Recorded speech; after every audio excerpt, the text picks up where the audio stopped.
Welcome, friends of the Greasy Shop Rag. Today we're going to take a look at a Husqvarna 129LK string trimmer. The complaint is that it won't start.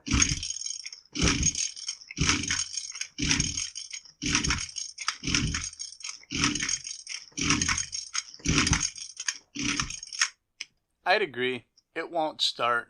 It didn't even pop. So let's take a look at this spark plug and of course we always look into the cylinder and make sure it's not scored. But right now I'm leaning towards no spark. Yeah, pretty and shiny in there.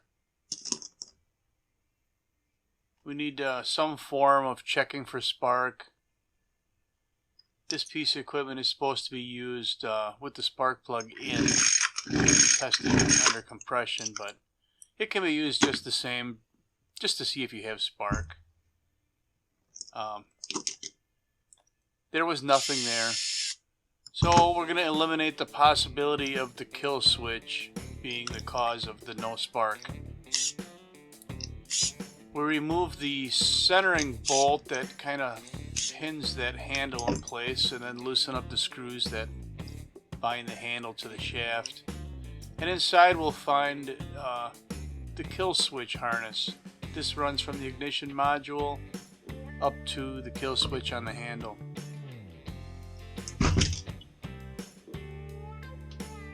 Need a little wedge here. There we go. Alright, we're going to set our meter to ohms and we're going to check for continuity in the switch. You can see by the meter that there's no continuity. We hit the button and there is continuity. Meaning, when we push on the switch, it's grounding out the ignition module and creating no spark to shut it off. But it's working normal. So we're going to dig in and take a look at the module itself. There's 1, 2, 3, 4, 7, 8 or 9 screws that hold this back cover on this trimmer. I think the 3 in the middle around the recoil are probably fine thread, and the rest of them are coarse that run through plastic.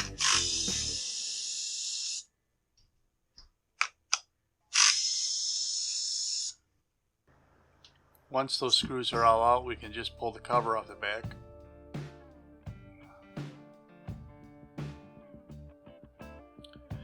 Then there's going to be 3 screws on the clutch side of the engine that have to be removed. These should all be fine thread screws.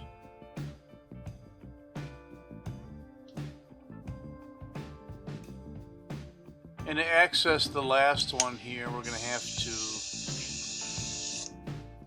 What are we doing here?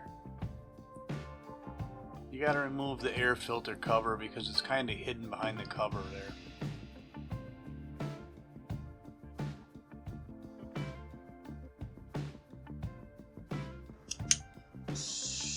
Okay, now the engine's free to be pulled out. The only thing that's holding it in place is the throttle cable.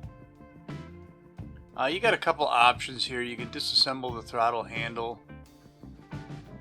and give the cable some slack. I think on this one I'm going to take the carburetor off and give some slack that way. You don't need a lot of slack in order to get this apart, and you'll see here in a minute. There's 3 screws holding this on. Don't forget this hidden one on top.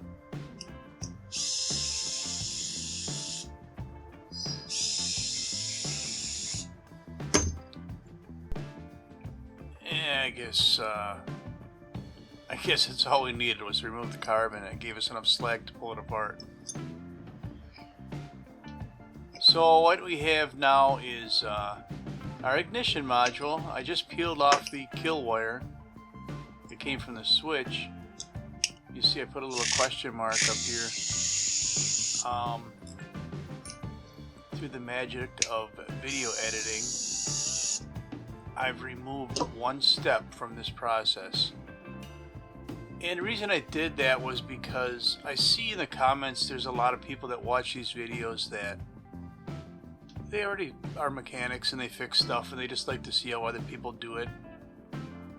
And I'm wondering if you're one of those guys, what step did I skip? There's one thing I should have done in that period while I had the question mark up there that I didn't do, or I should say I edited out of the video.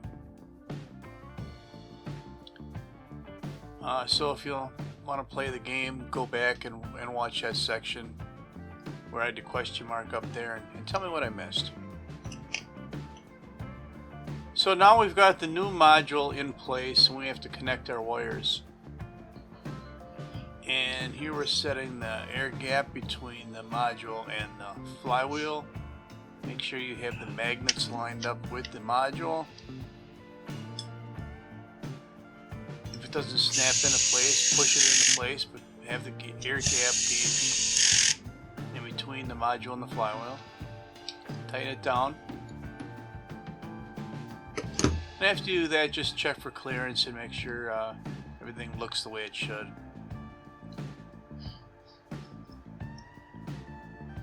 Now, there are little channels built into this engine for routing the wires. There's the secondary wiring laying in its channel, and this kill wiring has its own channel to lay in.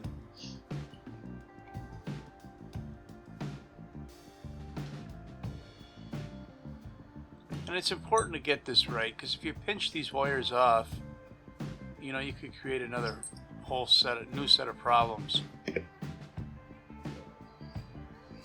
So now we got to feed this kill wire through the front of the case. And I guess what I want you to get from this is that it's a pain in the butt. I mean,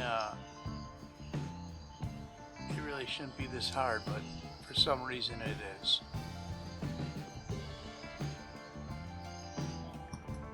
There we go, we got the wire to come through the front of the case.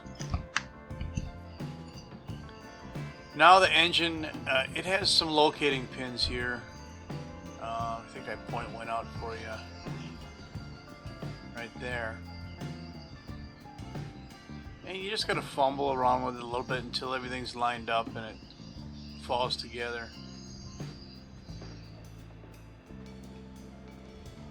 You know, you got to deal with the clutch drum, you got to deal with that big plastic, I want to say, insulating wall between the cylinder and the carburetor. But there you go. The two halves are pretty close to where they should be. We can start running the screws in there.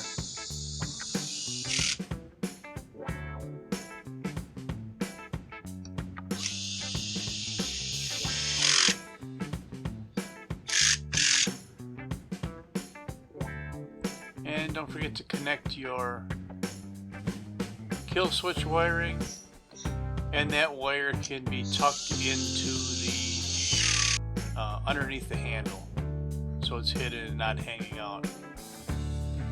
Then we'll take our 3 bolts and put the carburetor back on, and then we're going to get our back cover on. And once you get close here, you probably just got to pull the starter cord to get everything to fall into place.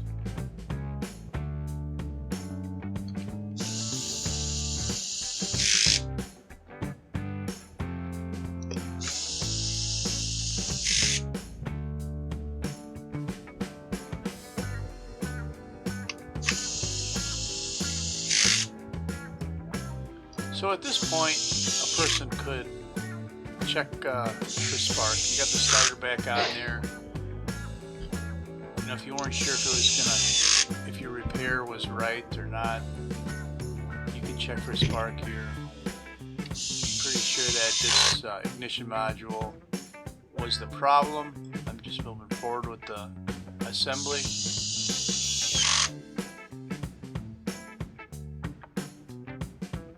Finish putting it together, put the spark plug in, put the air filter on, and then we'll see if this thing runs.